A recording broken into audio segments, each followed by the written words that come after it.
Big Brother, mainstream media, government cover-ups. You want answers? Well, so does he. He's Alex Jones on the GCN Radio Network. And now, live from Austin, Texas, Alex Jones.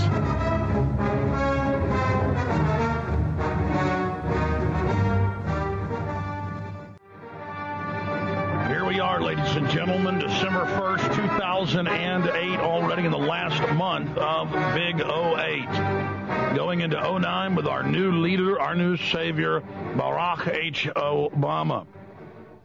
Paul Watson will join us for an update on what was really behind the three-day attacks that took more than 300 lives in Mumbai, India. Paul Watson joining us in 30 minutes. He'll also be discussing the Washington Post today. He needed a big detailed report on it at prisonplanet.com, announcing, hey, guess what? It won't just be one brigade.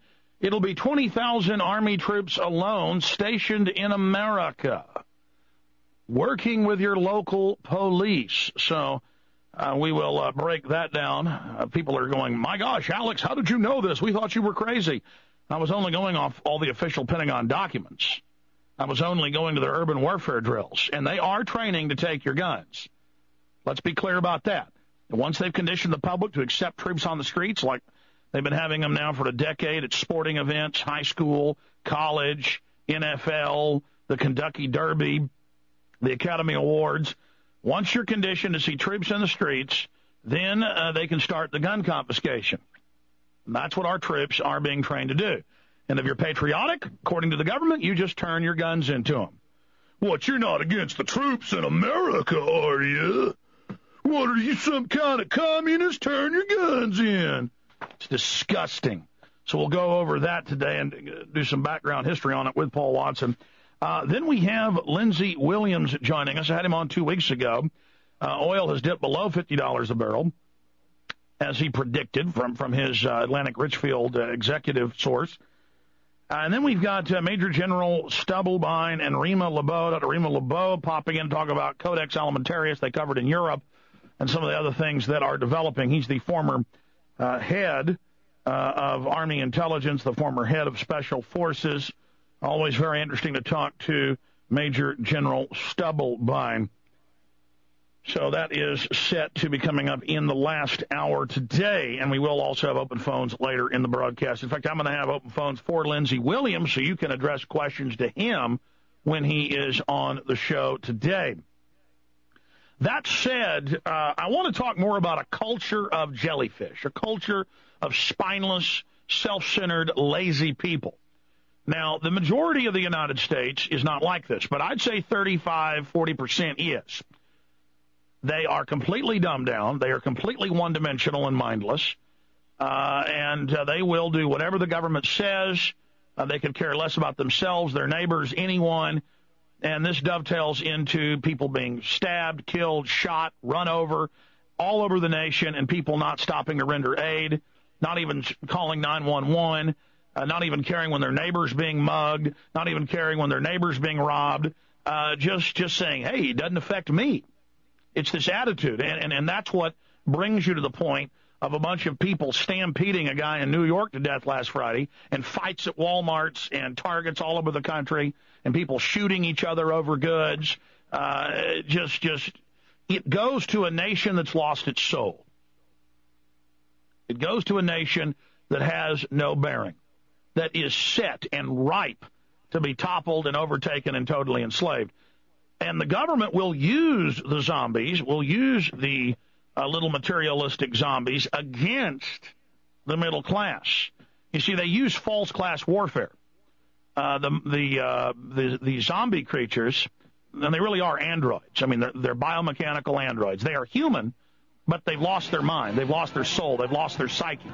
They are just basically programmed, bumbling creatures. And they're being programmed and pointed directly at us. The people running over the guy at Walmart and then refusing to stop shopping after they told they killed him, they are the ones that are going to have the submachine guns on the street corners.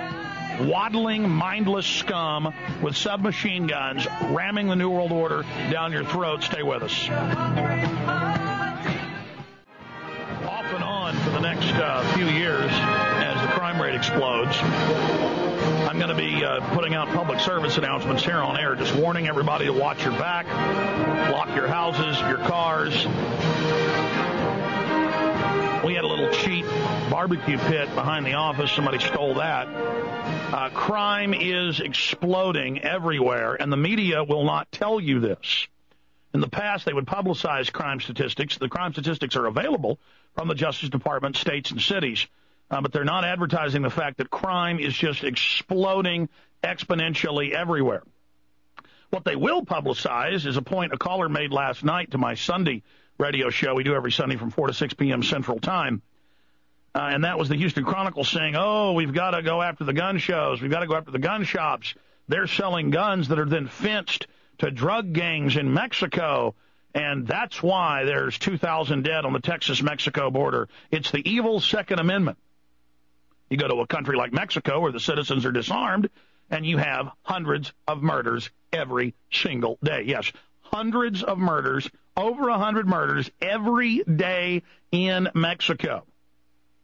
Because once a society becomes that corrupt, everything breaks down. No one follows the law anymore. So you've got all the peasants disarmed with huge roving gangs, different gangs inside the government, every major government official dealing heroin, cocaine, constantly being caught, just in a huge war with each other, the lesser cartels, hundreds of little crime syndicates battling the big Chase Manhattan Citibank crime syndicate based in Mexico City and New York.